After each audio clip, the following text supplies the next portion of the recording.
English translation. 314th contact. Thursday, 8th of November, 2001, 0116 hours. Surprise. Good to see you, dear friend. Welcome to my lair. Ava just went over there with Selena. I have noticed that. Greetings, dear friend. My coming is based on the fact that I bring you new questions of our spiritual leadership, which you are kindly requested to elaborate for us in relevant answers. Of course, that is not a question, my friend. I am always happy to do such work for you. Incidentally, I have done the last of the work, so you can take it with you. Thank you for that. You are welcome. It is always a pleasure, as I said before. Every effort is worth the thanks. Of course, that is right. But your thanks still makes me somewhat uncomfortable because you are not to humble yourself to my dignity, but rather me to yours. I give you the thanks of all of us, not only mine.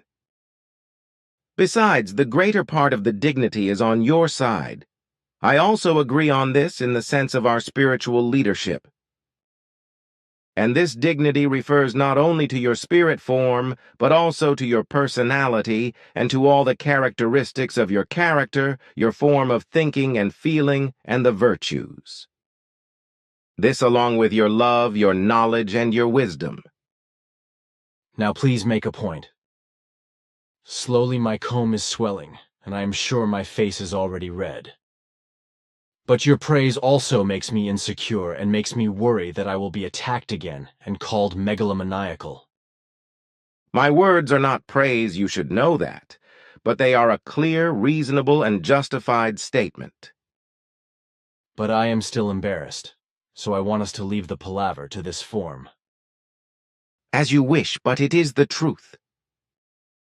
Well then, I have something else that will surely please you.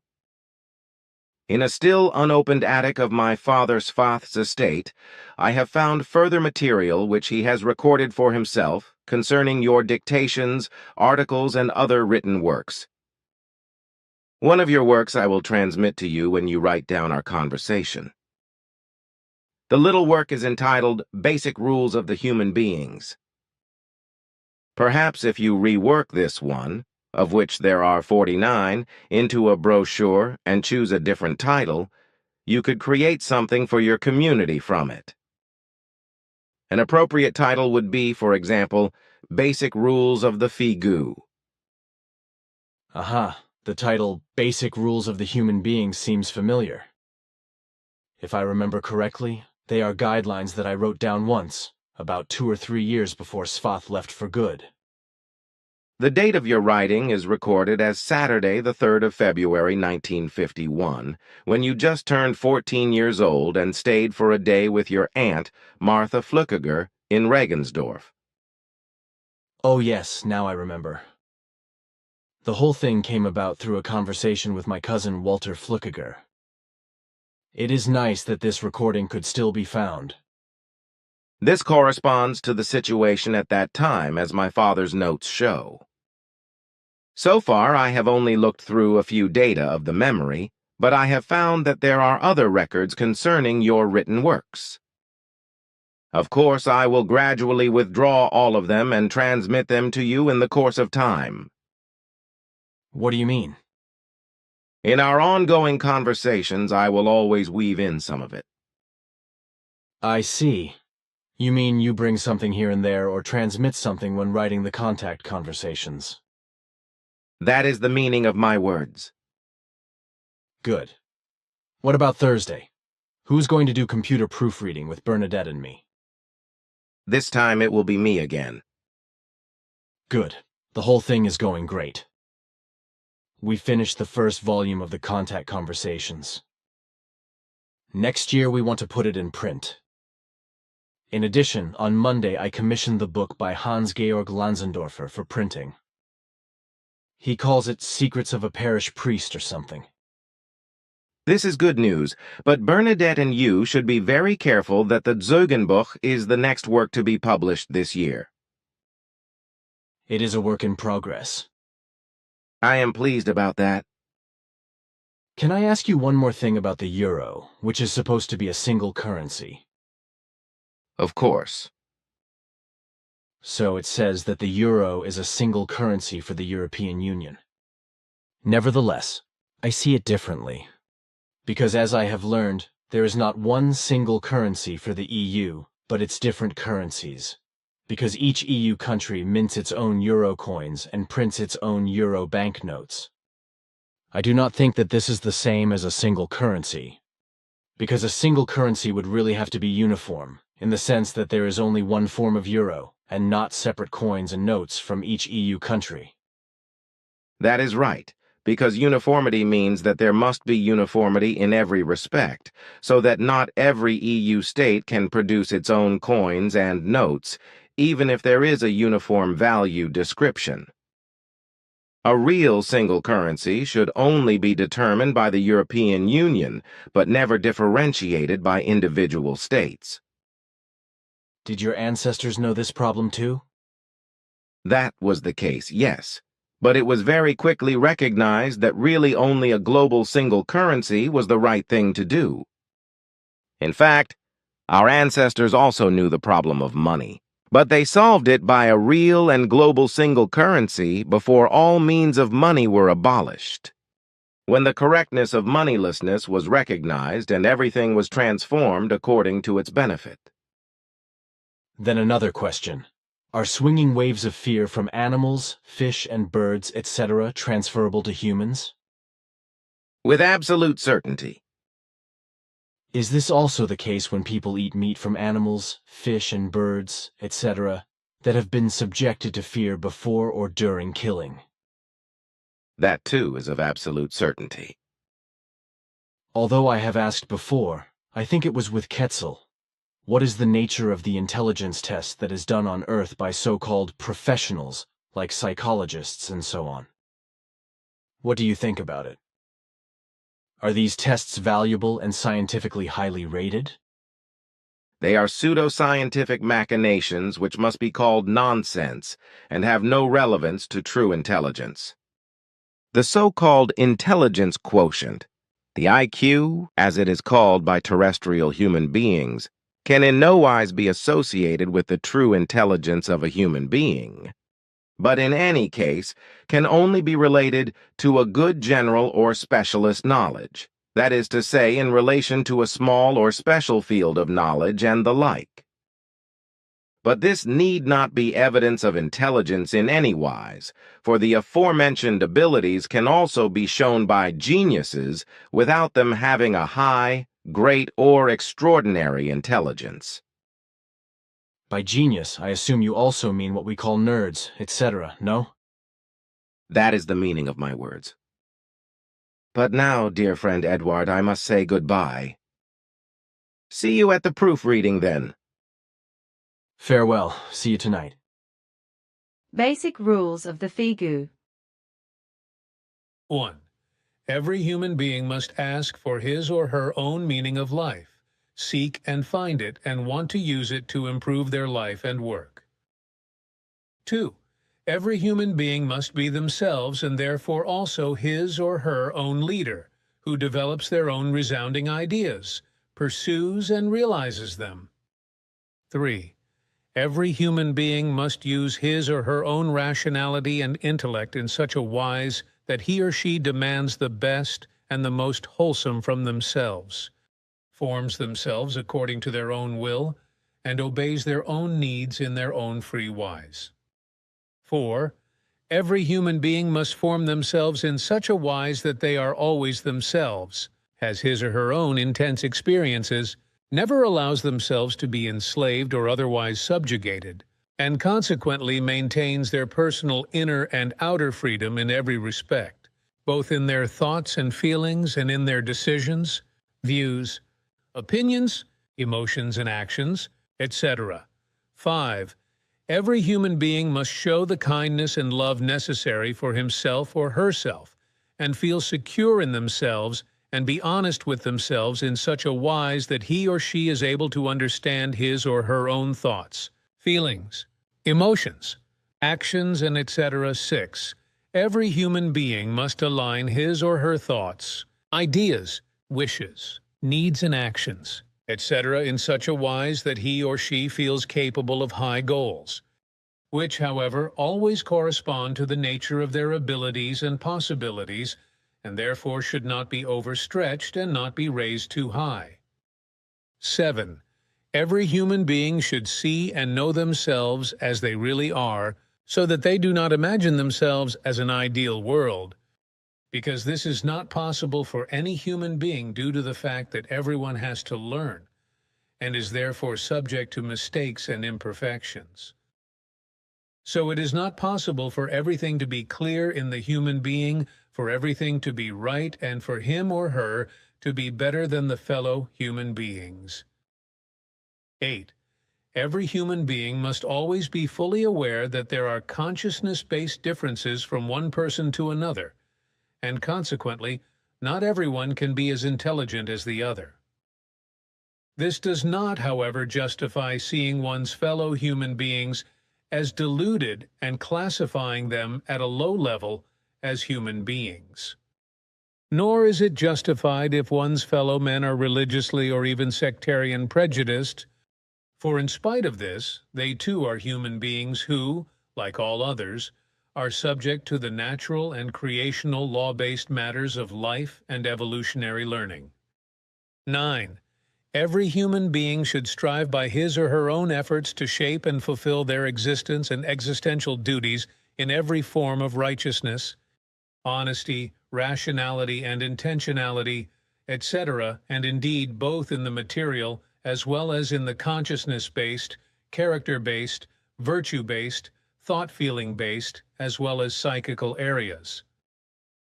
As a result, the human being should also create a pronounced motivation to ascend within themselves, and to do so without humiliating themselves in any manner, not even in religious or sectarian form.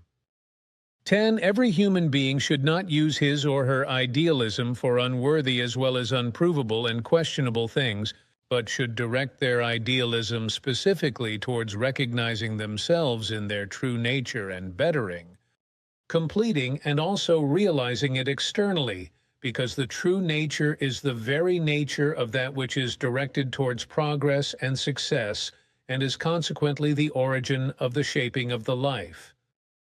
11. Every human being should not believe in just anything, but should always seek the fundamental truth, which he or she can find only in themselves if they search and rethink everything, when they let their rationality, their intellect, and their healthy logic prevail. Thus, the human being can find the truth only in themselves, but that too only when they are free from any belief in things that they can never prove in themselves. Belief is not evidence, but only something that is accepted as beloved, desirable and right, without verifiable content being able to be cited for it. Therefore, a faith can never be conclusive, because exactly the fact of provable veracity is missing. 12. Every human being can never find that of real truth that he or she has been searching for years or a whole life, if they simply surrender to a belief and do not explore and recognize the factuality of truth through logic, reason, and rationality in themselves, in order to then also implement and follow it through his or her life and lifestyle. 13. Every human being should see his or her highest goal in shaping and implementing their knowledge, their ability, their true love, their real happiness, their abilities and possibilities, as well as their wisdom and humanity, in such a progressive wise that they can thereby lead a truly evolutive and humane life, and also assist their fellow humans in this wise. 14. Every human being pays attention first of all to himself or herself, thus to their personality, their character, their virtues, thoughts, feelings, and actions, so that he or she directs everything in such a wise that everything is right, and that misleading aims are not pursued that end in faith in unreal things. 15. Every human being administers his or her income and property in a reasonable manner and does not waste it on unreality of belief-based things, For everyone should be of the right and take care of themselves when they are given the opportunity and the existence to do so that they do not become an unjust burden on their fellow human beings and do not behave as a parasite. 16. Every human being lives in the present but looks to the future and cares for its shaping, while also considering and learning from the past in order to achieve success, knowledge, and progress. 17. Every human being needs rest and peace. Therefore, he or she needs their quiet hours and should not be constantly occupied, either in their solitude or in the company of their fellow humans, in the family or in communities. Every person needs the leisure time, for only through this can they gather and rest themselves. But it should always be appropriate and not excessive, so that it does not become a burden and not an annoyance of one's own thoughts and feelings, and also not an annoyance of one's fellow humans. 18. Every human being always takes care that they always seek only the truth and never a doctrine of salvation, because in truth there is no such thing, not in a philosophical, religious, secular, sectarian, or other ideological direction, nor in a scientific one. In any case, a doctrine of salvation always corresponds to a religious fraud, or at least to charlatanry or criminal profiteering. Truly, what counts is always reality, the actuality that is based on the use of the healthy common sense and the rationality and on actual logic. 19. Every human being should always be open and honest with his or her fellow human beings, and never presume, for whatever reason, to control their fellow humans in such a wise that they suffer harm. This is so in the family as well as in every community, so that neither hypocrisy nor discrimination or other injustice may occur. 20. Every human being is attentive to his or her inner and outer freedom, and never bind themselves to anything from which they are no longer able to free themselves, or which frightens them from taking the step of liberation, whether this now is related to purely material things and values, or to a human relationship, with regard to a family, or with regard to a community of any kind. 21. Every human being should be careful never to accept and understand any political, philosophical, sectarian, secular, scientific, religious, or other ideological teaching as true truth or as real, true knowledge, etc., because truly, every teaching should be questioned in every detail, because only by doing so can the effective truth be fathomed and reality be experienced. 22. Every human being must always be aware that his or her lived life, no matter how many years it may be, has never been purposeless and senseless. Consequently, the life lived has lost nothing in itself, because every second lived has certainly fulfilled its intentionality and brought evolutionary success, even if the result may have been only small. 23.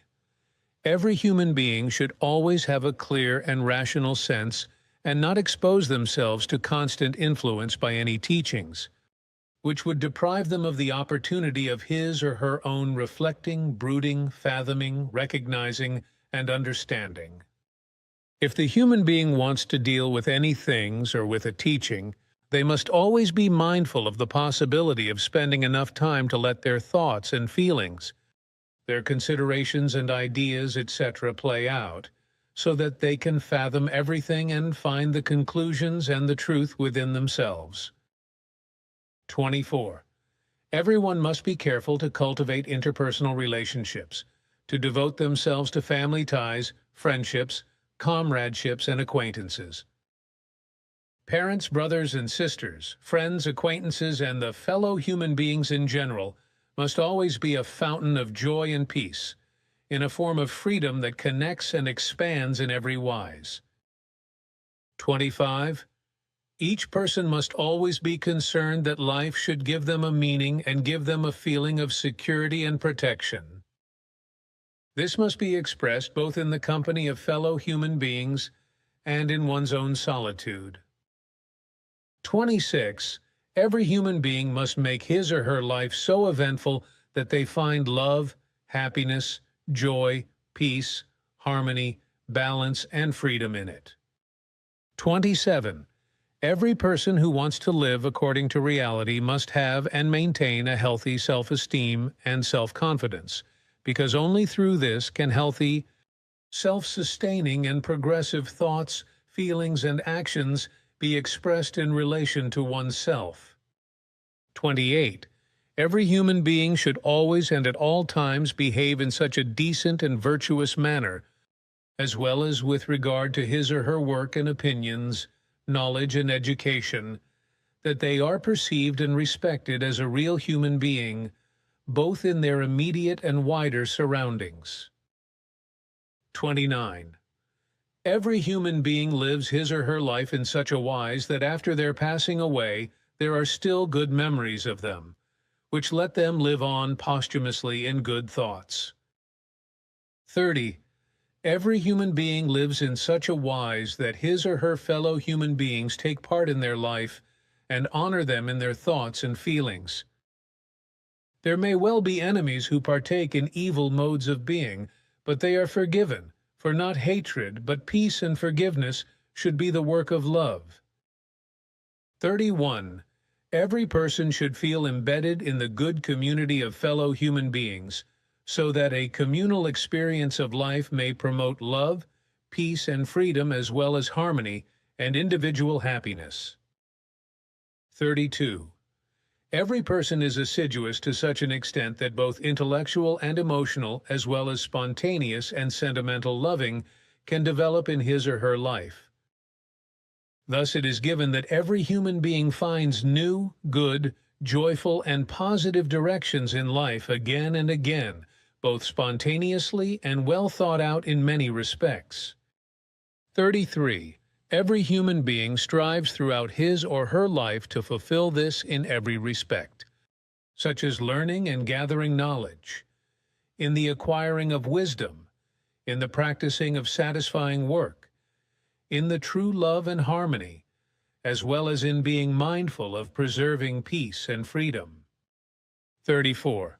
Every human being should always be open to all things, so that he or she can always find both much mystery and excitement in their life, which may surprise and amaze them, which may take their breath away from joyful fright and make them always young. 35. Every human being should always maintain an open, good, loving, peaceful, harmonious, and free relationship with all humans, even if they are hostile to them. As a rule, hatred does not harm one's neighbor, but the hater themselves, because the satisfaction of one's own hatred becomes one's own shame. 36.